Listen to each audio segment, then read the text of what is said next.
जय माता दी, जय श्री श्याम। हम जा रहे हैं माता वैष्णो देवी यात्रा पे। तो ये हमने दिल्ली से मेट्रो पकड़ ली है और हम चल दिए अपनी ट्रेन के लिए नई दिल्ली। हम नई दिल्ली पहुंच चुके हैं।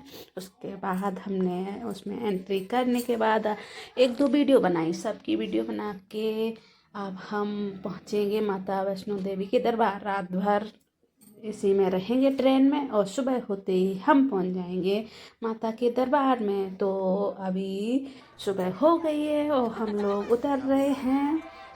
तो हम बारी बारी करके उतर रहे हैं। ये मेरी फैमिली मेम्बर हैं, तो ये लोग उतर रहे हैं और मैं इनकी वीडियो बना रही हूँ क्योंकि मेरा ये वीडियो बनाने वाला कोई नहीं है। तो मैं सबकी वीडियो बना रही हूँ, खुद की भी वीडियो बनाती हूँ। और ये देखिए माता का दरबार ट्रेन से उतरने के बाद हम पहुँच गए बस अड्डे पे। यहाँ से बस और हमने चाय के बाद हम ये बर्फ़ से ढके हुए पहाड़ देखने लगे। कितने सुंदर सुंदर पहाड़। जय माता दी, जय श्री श्याम। अभी हम आए हैं माता वैष्णो देवी पे। तो आप लोग देखिए कितनी बर्फ़ पड़ी है माता वैष्णो देवी पे। अभी हम शुरुआत करने जा रहे हैं, तो बहुत ज़्यादा ठंड पड़ रही है, उंगली सुन्न हो चुकी है। अभी आपको मैं दिखा रही हूँ बर्फ़ कितनी। ये देखो, ये सारी चोटियाँ बर्फ़ से ढकी हुई हैं और मेरी सांस फूल रही है चलते समय क्योंकि बहुत ठंड है अभी यहाँ पे। ये देखो कितनी बर्फ़ ही बर्फ़ है। जय माता दी। ये हम यहाँ पे रिंग करके बना रखा है राउंड राउंड घूमने के लिए। माता रानी के दरबार पे एंट्री करते ही ये हम घूम गए हैं। कॉरिडोर वगैरह बना रखा है और इसी में हम जय माता दी करते हुए माता रानी के भवन का पहला चरण क्रॉस कर रहे हैं। तो जयकारा लगाते हुए जय माता दी बोल के हम पहुंच गए बाण गंगा पे। तो बाण गंगा पे हमने यहाँ पे पहले यहाँ के नज़ारे देखे और यहाँ से कितना सुंदर ऊपर की तरफ लग रहा है। ये भी आप देखिए, चारों तरफ पहाड़ के बर्फ़ ही बर्फ़ है। फिर हम लोगों ने यहाँ पे देखा कि पानी कितना ठंडा है। बहुत ठंडा था पानी, ऊपर से बर्फ़ से कचते हुए आ रहा था। तो फिर बच्चों ने किया स्नान और हम सब लोग ने इसमें नहाए। ये देखो कि इतना गहरा कर दिया है अभी यहाँ पे कि बच्चे सीधे से खड़े भी नहीं हो सकते, क्योंकि जो भी उलार पानी का जब बहाव आता है तो बच्चे खड़े नहीं हो सकते अपने आप में। तो इतनी ज़ोर से पानी हिल रहा था। और ये मछलियाँ हैं यहाँ पे, जो छोटी छोटी मछली हैं यहाँ पे, उनके बच्चे भी हैं, छोटे छोटे से नन्हे नन्हे से बच्चे हैं। फिर हम बाण गंगा से स्नान करने के बाद पहुँचे अर्धकुंवारी पे। अर्धकुंवारी पे हमारा रूम बुक था, तो हमने अपने रूम के पास पहुँच के तो देखा ऊपर बहुत सारी बर्फ़ कोने में जमा थी। तो बच्चे लोग उससे खेल रहे थे। ये आपस में एक दूसरे के साथ खेल रहे थे, तो उनकी मस्ती मजाक तो ऐसे ही चलती रही। फिर समय हुआ हमारा वापस भवन की तरफ जब पहुंचने का, तो हम भवन की तरफ प्रस्थान करने के लिए तैयार हुए और हमने वहाँ पे थोड़ी बहुत फ़ोटो वगैरह खींची। और हम लोगों ने फिर नीचे अर्धकुंवारी माँ को नमन किया। यहाँ पे नंबर लगाया था, तो 2-3 दिन बाद हमारा नंबर आता है, इसलिए हम यहाँ से माता रानी की भवन की ओर चलने के लिए तैयार हुए, क्योंकि हमें माता रानी के दर्शन करके और हमारी ट्रेन थी, तो हमें माता रानी के दर्शन टाइम से करने थे। और यहाँ पे तो नंबर बहुत टाइम में आता, अभी तो बंद कर रखा था। तो इसी में थोड़ा बहुत अच्छा ये रास्ता है हमारे भवन की तरफ का। तो हम यहाँ से भवन की तरफ प्रस्थान कर रहे हैं और माता रानी के जयकारे बोलते हुए, उनके भजनों में खोते हुए, और हम चल दिए माता रानी के से मिलने के लिए। तो कुछ भक्त वापस आ रहे हैं लौट लौट के, और हम चल रहे हैं माता रानी से मिलने के लिए। तो रास्ते में इतना अच्छा लग रहा था कि बहुत ही सुंदर लग रहा था। सबको जो भी जयकारे लगाते हुए माता रानी के सब लोग जा रहे थे। फिर हम बहुत थक चुके थे तो हमने देखा माता रानी के भवन का रास्ता 2 किलोमीटर रह गया है। तो हमें बहुत खुशी हुई, तो हम बड़ी उत्साह के साथ में चलने लगे माता रानी के दरबार की तरफ। और हमें थोड़ी ही देर में माता रानी के दर्शन हुए, माता रानी के दरबार के। तो हमें इतना अच्छा लगा जैसे स्वर्ग में आ गए हैं। यहाँ के नज़ारे देखिए, यहाँ पे चारों तरफ बर्फ़ ही बर्फ़ है। और माता रानी को हमने नमन किया, जय माता दी।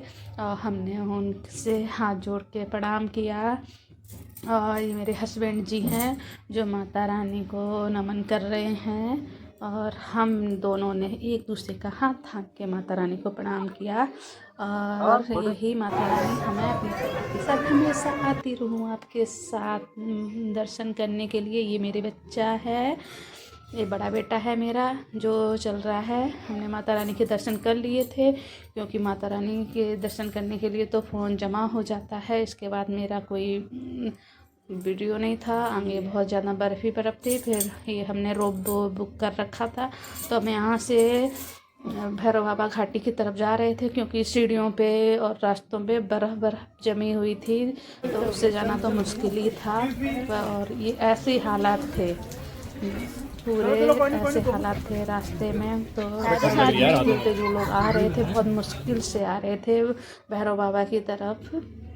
और हम लोग भी इसमें बैठ के भैरव बाबा के दर्शन करने के लिए चल दिए। ये देखिए सीढ़ियाँ अभी नज़र आएंगी, तो इन पे भी बर्फ़ थी। पूरी घाटी, भैरव घाटी में पूरे में बर्फ़ ही बर्फ़ थी, चारों तरफ बर्फ़ ही बर्फ़ है। और ये हम 2 मिनट में पहुंच जाएंगे माता रानी के दरबार के, अरे भैरव बाबा के दरबार की तरफ। और मेरा वीडियो तो कोई बनाने वाला नहीं था, इसलिए मैं अपनी खुद ही जो भी थोड़ा बहुत बनाती हूँ अपने खुद से बना लेती हूँ, और बाकी सबका मैं ही बनाती हूँ। तो ये देखिए भैरव घाटी पे पूरे पे बर्फ़ बहुत ज़्यादा, सबसे ज़्यादा भैरव घाटी पे ही बर्फ़ थी। और हम पहुँच गए भैरव घाटी पे। देखिए ये सफाई चल रही है बर्फ़ की। तो ये भैरव बाबा का मंदिर है जहाँ पे मैं दर्शन के लिए पहुँच रही हूँ। और ये देखिए अभी भैरव बाबा के आपको दर्शन कराऊंगी। जय भैरव बाबा की, जय माता रानी की। हम भैरव बाबा के आपको दर्शन करा रहे हैं। ये भैरव बाबा की समाधि है यहाँ पे। जय भैरव बाबा, जय माता रानी, जय हो। अब मेरी यात्रा संपूर्ण हुई आपके दर्शन, मेरा जीवन सफल हुआ। और हमें बहुत ही अच्छा लगा, क्योंकि बहुत दूर से हम उनके दर्शन के लिए आते हैं। और सफलता से हमारे दर्शन हुए।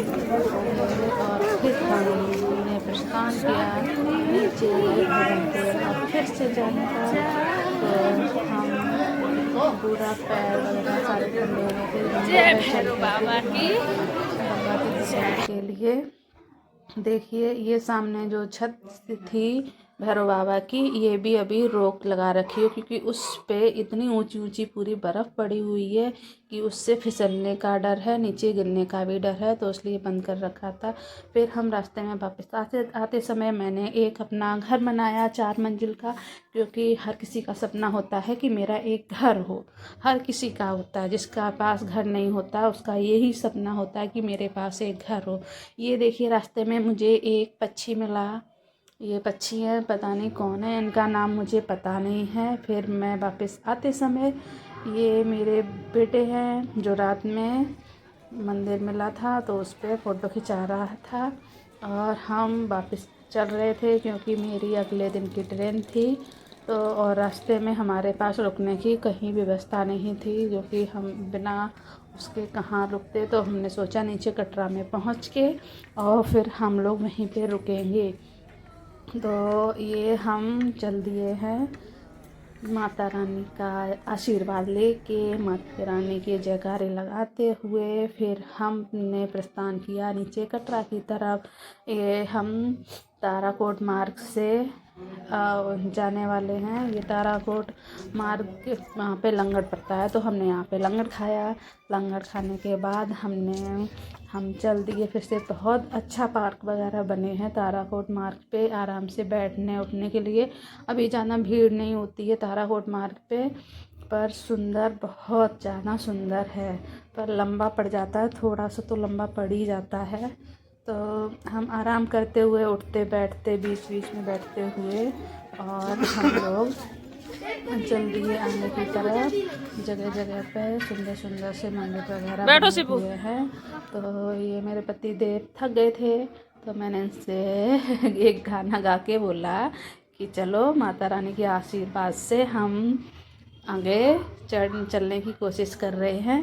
तो फिर हम चल दिए आगे की तरफ, हम वापस जा रहे हैं। तो सभी लोग जो माता रानी के दर पर आए, माता का आशीर्वाद पाएँ, कि माँ के बिना तो कुछ भी नहीं है संसार में। माँ का आंचल थाम के हम आगे की तरफ बढ़ रहे हैं, माँ का आशीर्वाद पाके। हे माता रानी, हमेशा मुझे ऐसे ही